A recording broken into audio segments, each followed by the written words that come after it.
अभी हाल ही में अखबारों में कुछ सुर्खियां थी कि जो ब्राजीलियन फुटबॉल के जो लेजेंड, जो आइकॉन माने जाने वाले प्लेयर पेले थे, उनका देहांत हुआ एक लंबी कैंसर की लड़ाई के बाद। और जो कैंसर जिससे वो सफ़र कर रहे थे, जिससे वो पीड़ित थे, वो कोलोन कैंसर था। तो क्या है ये कोलोन कैंसर? तो कोलोन कैंसर जो है वो हमारी लार्ज इंटेस्टाइन का कैंसर या बड़ी आंत का कैंसर है। अब क्या रिस्क फैक्टर होते हैं इस कोलोन कैंसर के लिए? तो सबसे पहले हमारा डाइट। अगर हमारे खाने में फाइबर की मात्रा की कमी है तो इंक्रीज इंसिडेंस है कोलोन कैंसर की। तो जो ये फाइबर है ये हरी पत्तेदार सब्जियों में होता है, फलों में होता है और सलाद में होता है। तो अगर हमारे डाइट में ये तीनों चीज़ें कम हैं तो हमारे अंदर कोलोन कैंसर का रिस्क है जो बढ़ सकता है। अगर हमारे डाइट में हम बहुत ज़्यादा प्रोसेस्ड और स्टोर्ड मीट्स खाते हैं तो ये भी हमारे कोलोन कैंसर के रिस्क को बढ़ाता है। अब दो और इम्पॉर्टेंट कारण जो हमको याद रखने हैं वो है मोटापा या ओबेसिटी और अल्कोहल और टोबैको का सेवन। ये भी ऐसे रिस्क फैक्टर्स हैं जो कोलोन की कैंसर की रिस्क को इंक्रीज करते हैं। दो और बीमारियां होती हैं दोस्तों, जिनको हम कहते हैं इन्फ्लेमेटरी बाउल डिजीज, जैसे कि अल्सरेटिव कोलाइटिस और क्रोन्स डिजीज। ये भी कोलोन कैंसर के रिस्क को बढ़ाती हैं। और अगर हमारे परिवार में हिस्ट्री है कोलोन कैंसर की तो हमें इंक्रीज रिस्क हो जाता है कोलोन कैंसर के बनने का। तो क्या सिम्टम्स होते हैं कोलोन कैंसर के? तो जो सिम्टम्स हैं वो इस चीज पर निर्भर करते हैं कि ट्यूमर का साइज कितना बड़ा है और ट्यूमर किस साइड पे लोकेटेड है।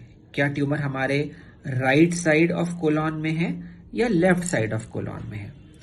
तो अगर tumour right side of colon में होता है तो यूजुअली जो पेशेंट होता है वो अनीमिया की तरह प्रेजेंट करता है। तो उसको स्टूल थोड़ा सा डार्क कलर का आता है, ब्राउनिश, डार्क ब्राउन या ब्लैक कलर का स्टूल वो पास करता है। और उसको थकान, वीकनेस, सांस फूलना और अनीमिया, ये सिम्टम्स होते हैं राइट साइड कोलोन कैंसर के। दूसरी तरफ अगर किसी को लेफ्ट साइड के अंदर कैंसर है कोलोन के अंदर, तो यूजुअली जो उसके अंदर सिम्टम्स होते हैं वो इंक्रीजिंग कॉन्स्टिपेशन, कि मरीज ये बोलता है कि पहले मेरी बावल मूवमेंट्स जो थी वो बिल्कुल ठीक थी, अब कुछ महीनों से, कुछ हफ्तों से मुझे इंक्रीजिंग कॉन्स्टिपेशन हो रहा है। ये सिम्टम है लेफ्ट साइडेड कोलोन कैंसर का। तो अगर ऐसे सिम्टम्स होते हैं तो जो दो जांचें जो सबसे ज्यादा जरूरी होती हैं डायग्नोसिस के लिए वो होती है कोलोनोस्कोपी, बायोप्सी और सीटी स्कैन। तो इससे हमें पता चल जाता है, हम डायग्नोसिस को कंफर्म कर लेते हैं और एक तरह की स्टेज बन जाती है कि कितना एडवांस्ड कैंसर है। तो जो सबसे इम्पॉर्टेंट इलाज जो कोलोन कैंसर के लिए होता है वो सर्जरी के द्वारा किया जाता है। साथ में अगर जरूरत हो तो कीमोथेरेपी और इम्यूनोथेरेपी का भी इस तरह के कैंसर के अंदर रोल होता है। तो अभी हमने रिसेंटली एक लेडी जिनका काफी एडवांस्ड कोलोन कैंसर था, जिसके अंदर हमें एक बहुत बड़ा ऑपरेशन करना पड़ा, जिसमें हमने उनकी बड़ी आंत के साथ साथ उनके लिवर का भी एक हिस्सा निकाला और साथ में छोटी आंत जिसको हम डियोडेनम कहते हैं उसका भी एक बड़ा हिस्सा निकाला। तो ऐसा हमने ऑपरेशन एक लेडी के लिए किया। और वो लेडी जो थी बहुत सारे हॉस्पिटल्स में गई थी और उनको एक अच्छा इलाज का ऑप्शन नहीं मिल पा रहा था। वो हमारे पास आई और बहुत खुशी खुशी वो घर गए हैं। तो आइए सुनते हैं उनके बेटे को और उनको कि उनका क्या एक्सपीरियंस है।